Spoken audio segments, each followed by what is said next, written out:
The sponsor of this video is ashesandarchives.com. In the last video, we looked at Hitler's plan for Leningrad, how the Germans reached the city in just 2 months after the war began, and how the Red Army held them back with a heroic defense along the Luga line. Just to remind you, the goal of the German army wasn't to capture Leningrad, it was to completely destroy it, along with everyone living there. In today's episode, I want to focus on what was happening inside Leningrad, from the very beginning of the war all the way up to when the city was fully surrounded on September 8. While the most brutal period was of course the 872-day blockade, the humanitarian crisis had already begun in those early weeks, so by the time when the city was cut off, things were already looking grim. Archival evidence confirms a pre-planned, three-phase bombing campaign. This approach mirrored German tactics in Warsaw and Rotterdam. The plan was designed to cripple war production, isolate the city, and finally demoralize the population. The industrial bombings were very effective. Kirov plant bombed 14 times. Only in July of 1941, Bolshevik factory 82% destruction of foundries by August, and power stations 63% of generating capacity disabled by July 20th. Then in August, the bombing focus shifted to the city's transportation system. Railway stations like Vitebsky and Baltijsky were next. These weren't just for moving people, they were critical for moving troops, supplies and equipment. The stations relied on power too, for signals, for loading crans, and many of them pulled electricity from the same industrial grids that were already damaged. By the time September rolled around, the bombers turned to the residential areas. Neighborhoods like Petrograd side started losing power. These areas were harder to hit. They were more spread out and powered by smaller, local lines. But once they went dark, life in Leningrad became even harder. As ground forces encircled the city, bombing shifted to residential areas and public utilities. Water pump stations 70% destroyed by September 8. Apartment blocks 12,000 buildings hit in September alone, and finally hospitals 34 medical facilities bombed in September. In just a few weeks, the whole system started to buckle. A city report from early September paints a bleak picture. Almost the entire tram network was down. Water pumps stopped working. Streetlights went dark. Hospitals managed to keep some power running using backup diesel generators. Some factories, especially those tied to the military, were still connected to emergency grids. But regular homes? Most had no power at all. Some had only 2 hours of electricity per day, just enough to cook or fill a bucket of water if the pumps were even working. One pumping station, Volkovo, which served the city's southern districts, completely shut down on September 4th after its main power line was hit. That left thousands without clean water. This wasn't a random chaos. It was a step-by-step breakdown, and it followed a pattern. First the factories, then the railroads, and then finally homes. The city's entire power system was set up like a wheel, with industrial zones at the center feeding power outward. So once the center was hit, everything around it started to collapse. By the end of August, military factories were getting almost 80% of what little power was left. Hospitals were barely hanging on with mobile generators, and residents were left with just scraps, often no more than 2 hours of weak electricity a day. The consequences were brutal. Without clean water, waterborne diseases started to spread. In just 1 month, over 14,000 people fell ill after drinking from the Neva River. And with no lights in the train stations, evacuation slowed down to a crawl, leaving hundreds of thousands of people trapped inside the city. The industrial output dropped off the cliff. In June, Leningrad was producing over 1,000 tanks a month. By September, fewer than 100. One engineer, Olga Markova, wrote in her diary on September 8th, "They bombed the heart first, then the veins. Now we bleed powerlessly in the darkness." And that's exactly what was happening. The siege officially began in September, but it's important to recognize the food crisis didn't start right then.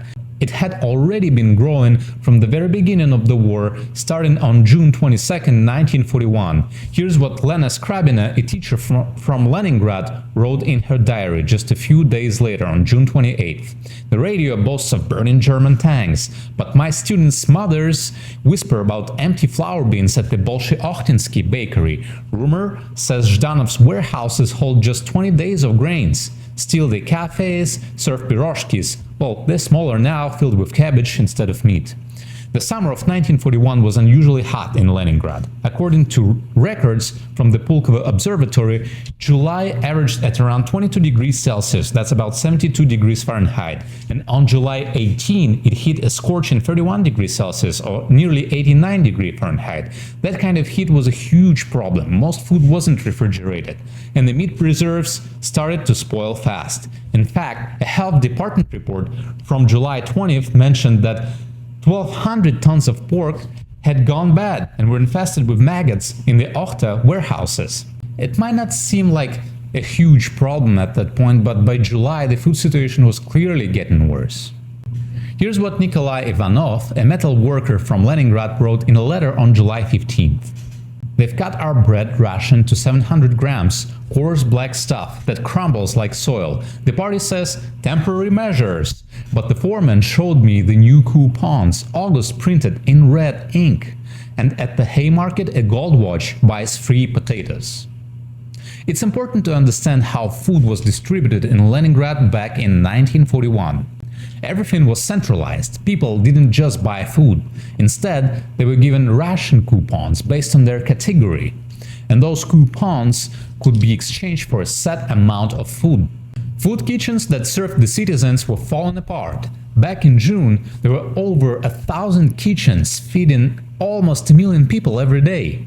But by September, that number had dropped to just over 200 kitchens, serving less than 90,000 meals a day. This represents almost a 10x drop in the number of provided kitchen meals. In some neighborhoods, people waited in lines stretching hundreds of meters just to get a watery bowl of soup and a slice of bread that barely added up to 800 calories. That was their entire day's meal. As shortages got worse, the Soviet government created a clear priority system. Military personnel and defense workers got the most food. Meanwhile, ordinary civilians and children got much less, in some cases under 300 grams of bread a day by August. Bread was the main part of the diet, but even that started to shrink. By late August, the general population was only getting 250 grams a day, barely enough to survive. Fats and sugar, which are critical for energy, were heavily restricted too. Medical surveys from August 1941 show 14% average weight loss among manual laborers, 37% increase in protein deficiency hospitalizations, infant mortality rates doubling from pre-war levels. These figures predate the actual siege, indicating systemic collapse already underway. In just 8 weeks, the government went from encouraging people to ration voluntarily to enforcing strict food controls. A kind of survival hierarchy started to form. Soldiers and defense workers were at the top, while children and people who didn't work were left with the least. That shift led to the rise of a black market, all before the city was fully surrounded.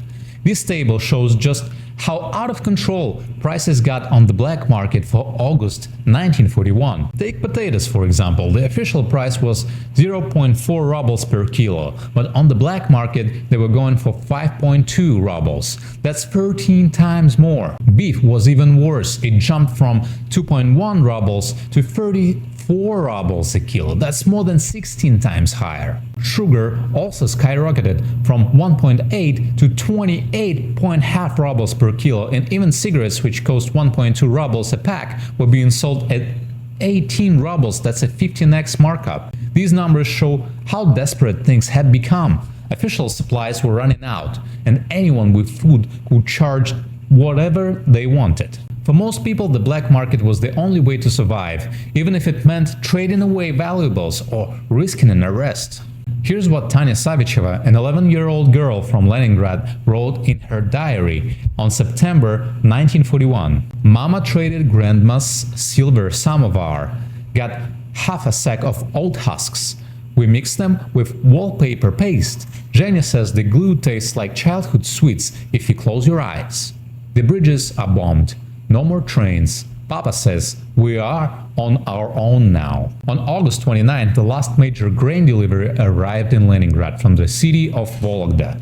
It was made up of 52 boxcars carrying 624 tons of wheat, and it was escorted by 72nd Armored Train Battalion. According to railway records, the train left Vologda on August 26 at 3 am and arrived at Leningrad's Finland station on August 29 at 10:15 p.m. Along the way, 7 boxcars were destroyed during an air raid near Staraya Russa. This was the last major train to make it through before the Germans took control of the Nga corridor on August 30th, cutting off Leningrad's last railway route. The next train with provisions will arrive only 17 months later, when the Soviet forces broke the blockade during the Operation Iskra offensive. The siege officially began on September 8th, when German forces captured Schlisserburg, cutting off Leningrad's last land connection to the rest of the Soviet Union. When the siege began, there were about 2.9 million people left in Leningrad. We know that from the Russian card records. Most of them were factory workers, about 1.2 million. These were the people keeping production going, building weapons, keeping the city moving. There were also a huge number of children, nearly 700,000 of them, and about 300,000 people were over the age of 60. The rest were office workers, teachers, scientists and artists, all the people who made up the intellectual and administrative life of the city. But here's the thing. By this point, most of the able-bodied men had already been drafted into the army.